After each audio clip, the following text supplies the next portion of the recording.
নমস্কার, আপনারা দেখছেন আপডেট বাংলা। খবরের প্রথমেই দেখে নেব আজকের সংবাদ শিরোনাম। চৈতালি চাইলে মুখ্যমন্ত্রীর কাছে যেতেই পারে, অভিযোগ জানাতেই পারে, বললেন চন্দ্রিমা ভট্টাচার্য। বিজেপি ছেড়ে ফের তৃণমূলে আসছেন প্রভাবশালী নেতা কুণাল ঘোষের মন্তব্যে তুমুল জল্পনা। বাড়ছে লক্ষ্মীর ভান্ডার, প্রতি মাসে পাবেন ডবলের বেশি, জেনে নিন কবে থেকে মিলবে ভাতার টাকা। রাষ্ট্রপতি দৌড়ে আরএসএস প্রধান জেপি নাড্ডার পর বিজেপির জাতীয় সভাপতি হলেন দলিত, তাহলে ভাগবত হবেন মহামহিম। বাংলায় মুসলিম জনসংখ্যা কত শতাংশ, শুভেন্দু অধিকারী যা বললেন তোলপাড় রাজ্য। জামিন পেলেও শর্ত মানতে নারাজ, জেলি ঠিকানা প্রশান্ত কিশোরের। চুপ করে বসুন নয়তো রক্ষীকে ডাকছি, প্রাথমিক মামলায় চার্জ গঠনের সময় মানিককে ধমক বিচারকের। সব হিন্দুরা এক আছে তো, 2026-এ পশ্চিমবঙ্গে হিন্দু সরকার গঠনের হুঙ্কার দিয়ে বিতর্কে শুভেন্দু অধিকারী। 9 জানুয়ারি মামলা শুনানি, কি সিদ্ধান্ত নেবে রাজ্য সরকার? তৃণমূল মানে চোর, মুখ্যমন্ত্রীকে আক্রমণ শুভেন্দুর। কোনো মতে চোখে জল সামলালেন মুখ্যমন্ত্রী আতিশি, আচমকা হলো কি? আসছে বিস্তারিত খবরে। ফের কি ফুল বদল হবে অর্জুন সিং এর? জল্পনা উস্কে দিল তৃণমূল মুখপাত্র কুণাল ঘোষ। অর্জুন সিংকে নিয়ে কুণাল বললেন, জঙ্গি অস্ত্র এইসব নিয়ে আমার জ্ঞান কম, অর্জুন সিং এর জ্ঞান এতে বেশি। বিজেপিতে থাকলে কিছু অতিরিক্ত যোগ করে বলতে হয়, তবে উনি আগামী বছর আবার কোন দলে থাকে সেটা দেখুন। অতীতে তো ওর দলবদল বারবার দেখা গিয়েছে, তাই পরের জানুয়ারিতে অর্জুন সিং কোথায় থাকেন সেটাই দেখার। প্রসঙ্গত মাসখানেক আগেই টেন্ডার দুর্নীতি মামলায় অর্জুন সিংকে ভবানী ভবনে ডেকে জিজ্ঞাসাবাদ করে সিআইডি। হাজিরা দিলেও সিআইডি দপ্তরে তিনি কিচ্ছুটি মুখে দেননি। চা কফি তো দূরের কথা, জলও স্পর্শ করেনি। তিনি আশঙ্কা করেছেন বাইরে থেকে আনা রাশিয়ান বিষ বা অন্য কিছু কেমিক্যাল মিশিয়ে দেওয়া থাকতে পারে পানীয়ে, যার ফলে ধীরে ধীরে মৃত্যু হতে পারে। এমনকি চেয়ারের পাশে কিছু স্প্রে করা হলেও কিছুদিন পর মারা যেতে পারেন ওই ব্যক্তি। ভবানী ভবনে সিআইডি তাকে জেরার সময় রাসায়নিক প্রয়োগ করতে থাকতে পারে বলে সন্দেহ প্রকাশ করেছেন বিজেপির প্রাক্তন সাংসদ অর্জুন সিং। সেই জন্য স্বাস্থ্য পরীক্ষা করাতে কলকাতার একটি বেসরকারি হাসপাতালে যান তৃণমূল থেকে বিজেপিতে ফেরা অর্জুন। তিনি বললেন, বাইপাসের ধারে একটি হাসপাতালে পরীক্ষা করিয়েছেন, শরীরে বিষক্রিয়ায় প্রমাণ পেলে রাজ্য সরকারের বিরুদ্ধে মামলাও করবেন বলে জানিয়েছেন তিনি। এহেন পরিস্থিতিতে অর্জুনের তৃণমূলে ফেরা নিয়ে ফের জল্পনা উস্কে দিলেন কুণাল ঘোষ। লক্ষ্মীর ভান্ডার প্রকল্পের আর্থিক সাহায্য বৃদ্ধির সম্ভাবনা। মহিলাদের জন্য মাসিক ভাতা বৃদ্ধি পেতে পারে 1000 টাকার বেশি। প্রকল্পের সুবিধা পেতে নির্দিষ্ট নিয়মাবলী পালন আবশ্যক। মমতা সরকারের রয়েছে নানা পরিকল্পনা। রাজ্য সরকারের সুবিধার জন্য রাজ্য সরকার এনেছে নানান প্রকল্প। রাজ্যের মহিলা থেকে শিশু সকলের জন্য আছে ভিন্ন ভিন্ন প্রকল্প। নানান প্রকল্পে মহিলা থেকে শিশু সকলকে টাকা দিচ্ছে মমতা সরকার। এই সকল প্রকল্পের মধ্যে লক্ষ্মীর ভান্ডার প্রকল্পের খ্যাতি সব থেকে বেশি। প্রতি মাসে মহিলারা এই প্রকল্পে 1000 টাকা করে পাচ্ছেন। তেমনি তপশিলি মহিলা 1200 টাকা করে পাচ্ছেন এই প্রকল্পে। এবার বাড়বে সেই ভাতা। শোনা যাচ্ছে লক্ষ্মীর ভান্ডারের প্রকল্পের টাকা এবার বাড়তে চলেছে। এবার প্রায় 1000 টাকার বেশি বাড়বে ভাতা, কিন্তু এখনো এ নিয়ে কোনো নিশ্চিত খবর মেলেনি। জানা যাচ্ছে 2026-এ ভোটের আগে বাড়বে ভাতা। তবে লক্ষ্মীর ভান্ডার পেতে হলে কয়েকটি নিয়ম মেনে চলতে হবে। সবার আগে আপনার সিঙ্গেল অ্যাকাউন্ট থাকতে হবে, আপনার অ্যাকাউন্টে কেওয়াইসি থাকতে হবে, তেমনি আপনার ব্যাংক অ্যাকাউন্টের সঙ্গে আধার লিঙ্ক থাকতে হবে। আপনার বয়স যদি 25 থেকে 60-এর মধ্যে হয় তবেই পাবেন লক্ষ্মীর ভান্ডার। সব মিলিয়ে খুশির খবর রাজ্যবাসীর জন্য। বাড়ছে লক্ষ্মীর ভান্ডার, শোনা যাচ্ছে এবার থেকে প্রতি মাসে মিলবে 2100 টাকা। লোকসভা নির্বাচনের পর বিজেপি আবারও কৌশলগত বিশ্লেষণে মনোনিবেশ করছে। সাধারণ নির্বাচনের পর বিভিন্ন রাজ্যের নির্বাচনে রাষ্ট্রীয় স্বয়ংসেবক সংঘ বিজেপিকে বিজয়ী করতে গুরুত্বপূর্ণ ভূমিকা পালন করেছে। সংঘকে কাছ থেকে জানেন এমন ব্যক্তিরা এটি বলেছেন। মহারাষ্ট্র এবং হরিয়ানায় সমস্ত রাজনৈতিক সমীকরণ এবং ক্ষমতায় থাকা সরকারের প্রতি অসন্তোষকে অগ্রাহ্য করে সংঘ বিজেপিকে ক্ষমতায় নিয়ে এসেছে। উভয় রাজ্যে নির্বাচন ঘোষণার আগে এবং লোকসভা নির্বাচনের পর বিজেপির জনপ্রিয়তা দ্রুত হ্রাস পাচ্ছিল, কিন্তু সংঘ তাদের কাঁধে নিয়ে পুরো রাজনীতির মোড় ঘুরিয়ে দিয়েছে। এখন পালা বিজেপির। রাজনৈতিক বিশ্লেষকদের মতে হিন্দুত্বের এজেন্ডা এগিয়ে চলা বিজেপির জন্য আরএসএস সবথেকে গুরুত্বপূর্ণ সংগঠন। এই অবস্থায় নির্বাচনী সাফল্য বজায় রাখতে নতুন রাজনৈতিক সমীকরণ তৈরি করা ক্ষমতাসীন দলের জন্য প্রয়োজনীয় হয়ে পড়েছে। এর মূল লক্ষ্য হল কংগ্রেসের উত্থান, বিরোধী দল সংবিধান, জাতিগত গণনা এবং সংরক্ষণে 50% সীমা তুলে দেওয়ার পক্ষ থেকে কথা বলা, আর যার মাধ্যমে তারা রাজনৈতিক সফলতাও অর্জন করেছে। ভারতের জাতীয় কংগ্রেস সভাপতি মল্লিকার্জুন খাড়গে দলিত সম্প্রদায় থেকে আসেন। কংগ্রেস যে হিন্দুত্বের বিরুদ্ধে বিষয় উত্থাপন করেছে তার জবাব দিতে বিজেপিও নতুন কৌশল তৈরি করছে। বিজেপির ঘনিষ্ঠ সূত্রে জানা গিয়েছে, জগৎ প্রকাশ নাড্ডার আগে বিজেপির অনেক সভাপতি উচ্চ বর্ণের ছিলেন। বর্তমান রাষ্ট্রপতি দ্রৌপদী মুর্মু একজন আদিবাসী, আর এর আগে কানপুর থেকে আসা রামনাথ কোবিন্দ দলিত সম্প্রদায়ের ছিলেন। তাই রাষ্ট্রপতি এবং বিজেপির সভাপতির জাতিগত সমীকরণ বদলানোর সম্ভাবনা রয়েছে। বিজেপি এমন একজন দলিত নেতাকে খুঁজছে যিনি নেতৃত্বের সঙ্গে সমন্বয় রেখে কাজ করতে পারবেন। বর্তমানে সভাপতি পদের জন্য ভূপেন্দ্র যাদব, ধর্মেন্দ্র প্রধান এবং কে লক্ষণের নাম সামনের সারিতে রয়েছে। কেন্দ্রীয় মন্ত্রী মনোহর লাল খট্টর এবং শিবরাজ সিং চৌহানের নামও আলোচনায় রয়েছে। তবে বিজেপি একজন দলিত মহিলা নেতার সন্ধান রয়েছে। ওবিসি প্রধানমন্ত্রী, দলিত সভাপতি এবং ব্রাহ্মণ রাষ্ট্রপতি তৈরি করে বিজেপির সমস্ত জাতিকে একত্রিত করে কংগ্রেস এবং বিরোধী জোটের প্রচেষ্টা ব্যর্থ করতে চাইবে। রাষ্ট্রপতি পদের জন্য বিজেপিতে অনেক নেতা রয়েছে, কিন্তু সবথেকে গুরুত্বপূর্ণ প্রার্থী হিসেবে সংঘ প্রধান মোহন ভাগবতকে বিবেচনা করা হচ্ছে। তার সাম্প্রতিক বক্তব্য থেকে এমন ইঙ্গিত পাওয়া যাচ্ছে এখন আরএসএস প্রধানের বক্তব্যে মুসলিম বিরোধী মনোভাব কম দেখা যাচ্ছে এবং তিনি একটি মৃদু হিন্দুত্বের চিত্র উপস্থাপন করছেন। মন্দির মসজিদ বিতর্কে সম্প্রতি সংঘ প্রধান বলেছেন, কিন্তু মানুষ মসজিদে মন্দির খুঁজছেন, প্রতিটি মসজিদে মন্দির খুঁজতে হবে না। 2015 সালে তিনি বলেছিলেন সংরক্ষণের পুনর্বিবেচনা হওয়া উচিত, কিন্তু 2024 সালের 28 এপ্রিল তিনি বললেন সংরক্ষণ যতদিন প্রয়োজন ততদিন তা চালু থাকা উচিত।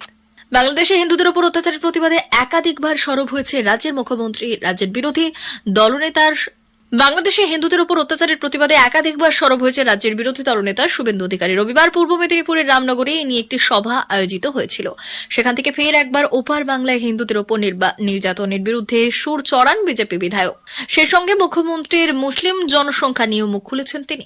বিরোধী দলনেতা এদিন দাবি করেছেন বাংলাদেশের বর্তমান সরকার শুধুমাত্র হিন্দু নিধন এবং 600 হিন্দু মন্দির ভেঙেছে সেটাই নয়, তারা দেশ থেকে হিন্দুদের অস্তিত্ব মুছে ফেলতে চায়। নন্দীগ্রামের বিধায়ক বললেন, 51 সালের জনগণনার জন্য তুলনা করলে আপনারা বুঝতে পারবেন আমাদের দেশে ও আমাদের রাজ্যে কিভাবে জনবিন্যাস বদল করা হচ্ছে।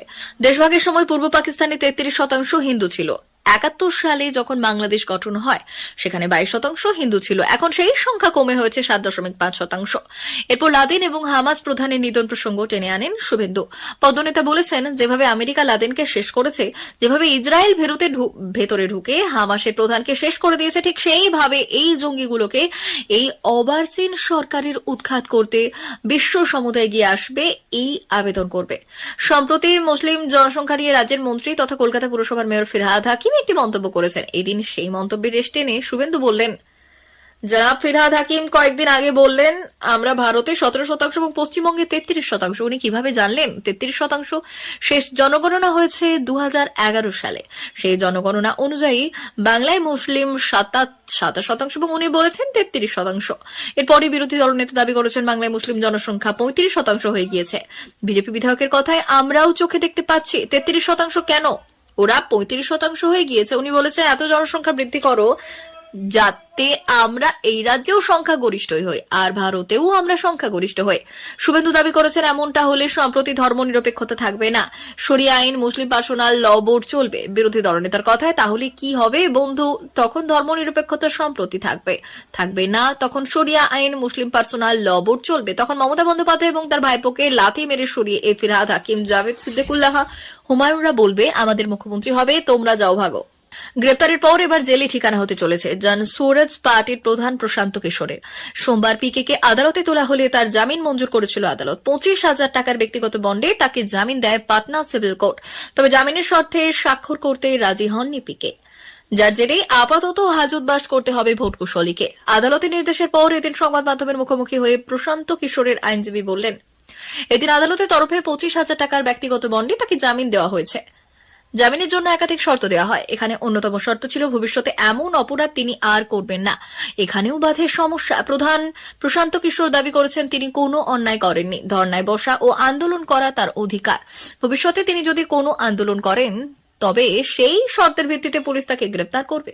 এরপর আদালতের কাছে আবেদন জানানো হয় শর্তনামা থেকে নির্দিষ্ট ওই শর্ত বাদ দেওয়ার জন্য। তবে বিচারক স্পষ্ট জানিয়ে দেন নির্দেশ জারি হয়ে গিয়েছে, জামিন পেতে গেলে এই শর্ত মানতে হবে তাকে। এই ইস্যুতে দীর্ঘটাল বাহানা চলার পর পিকে স্পষ্ট জানিয়ে দেন শর্তনামা থেকে নির্দিষ্ট ওই শর্ত না সরানো হলে তাতে সই করবেন না তিনি। এই অবস্থায় যদি জামিন নাও পাওয়া যায় তবে জেলে যেতেও প্রস্তুত তিনি। জটিল এই পরিস্থিতি জেলে শেষ পর্যন্ত জেলেই যেতে হচ্ছে পিকেকে। পিকের আইনজীবী জানিয়েছেন প্রশান্ত কিশোরের জামিন পেতে উচ্চ আদালতের দ্বারস্থ হবেন তারা।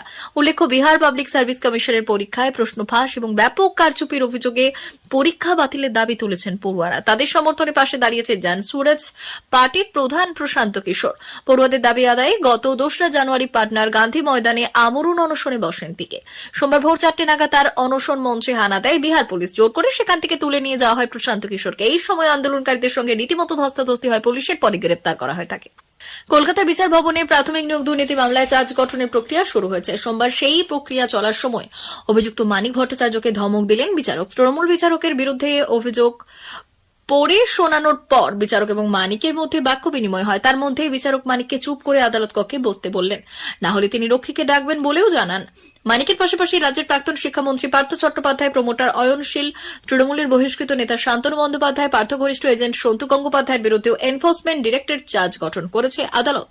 সোমবার বিচার ভবনে প্রাথমিক নিয়োগ মামলায় চার্জ গঠনের প্রক্রিয়া শুনানি ছিল। সেখানে হাজিরা দিয়েছিলেন প্রাথমিক শিক্ষা পর্ষদের প্রাক্তন সভাপতি তথা পলাশীপাড়া তৃণমূল বিধায়ক মানিক ভট্টাচার্য। তিনি গত সেপ্টেম্বর প্রাথমিক নিয়োগ দুর্নীতিতে ইডির মামলায় জামিন পেয়েছিলেন। সোমবার তার বিরুদ্ধে অভিযোগগুলি পড়ে শোনান বিচারক। তিনি জানান, মানিক প্রাথমিক নিয়োগ দুর্নীতির অন্যতম মূল চক্রী। দুর্নীতি টাকা সরানোর অভিযোগ রয়েছে তার বিরুদ্ধে। বিচারক আরও জানান, ঘনিষ্ঠ বলে পরিচিত তাপস মণ্ডলের সঙ্গে মিলে নিজের পদের অপব্যবহার করে অযোগ্যদের চাকরি দিয়েছিলেন। এই মামলায় আরেক অভিযুক্ত সুজয় কৃষ্ণ ভদ্র তথা কালীঘাটের কাকু নিয়মিত যোগাযোগ রাখতেন তার সঙ্গে। তাপসের মাধ্যমে মানিক টাকা নিয়েছিল, প্রার্থীদের তালিকা আদান প্রদান করেছেন। এরপরেই বিচারকের সঙ্গে আদালত কক্ষে বাক্য বিনিময় হয় মানিকের। বিচারক তাকে জিজ্ঞেস করেন তিনি দোষী না নির্দোষ।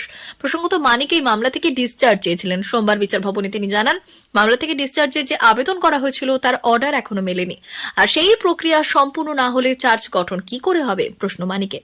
বিচারক বললেন, ইউ প্লিডেড নট গিলটি লিখলাম। এরপরেই মানিককে চুপ করে বসতে বলা হয়। বিচারকের কথায় চুপ করে বসুন, না হলে বিচার বিভাগীয় ক্ষমতা ব্যবহার করতে বাধ্য হব। রক্ষীকে ডাকছে। মানিক দাবি করেছেন তিনি নির্দোষ। প্রার্থীর বিরুদ্ধে অভিযোগ পড়ে শুনিয়েছেন বিচারক। তার বিরুদ্ধে অভিযোগ, নামী ডিরেক্টরদের দিয়ে ভুয়ো সংস্থা গঠন করিয়েছে তিনি। তার নাম জড়িত এমন সংস্থা আনন্দ টেক্সাসের ঠিকানায় বিপুল অর্থ উদ্ধার করেছে। আর অভিযোগ, প্রার্থীর ঘনিষ্ঠ অর্পিতা চট্টোপাধ্যায়ের বাড়ি থেকে যে খাম পাওয়া গিয়েছিল তাতে লেখা ছিল মিনিস্টার ইনচার্জ। বিচারক জানান, অপরাধের মাধ্যমে টাকা উপার্জন করেছে প্রার্থ। বিভিন্ন সংস্থা নামে সম্পত্তি কেনা এবং জামাইয়ের মাধ্যমে টাকা সরানোর অভিযোগও রয়েছে তার বিরুদ্ধে। অর্পিতার সঙ্গে পার্থ যৌথভাবে সম্পত্তি কিনেছেন বলেও অভিযোগ। যদিও পার্থ অভিযোগ উড়িয়ে দিয়েছেন। তার দাবি তিনি নির্দোষ, সব অভিযোগ কাল্পনিক, তিনি প্রমাণ করে ছাড়বেন। অয়নের বিরুদ্ধে অভিযোগও পড়ে শোনান বিচারক। তিনি জানান, 1000 জনের বেশি অযোগ্যদের থেকে 45 কোটি টাকা জোগাড় করেছিলেন অয়ন। পার্থ এবং কুন্তলের মাধ্যমে অযোগ্যদের জন্য সেই চাকরির ব্যবস্থা করবেন বলে জানিয়েছিলেন। আরও অভিযোগ, অনেক বন্ধু আত্মীয়দের নামে অ্যাকাউন্ট খোলা হয় টাকা লুকিয়ে রাখার জন্য।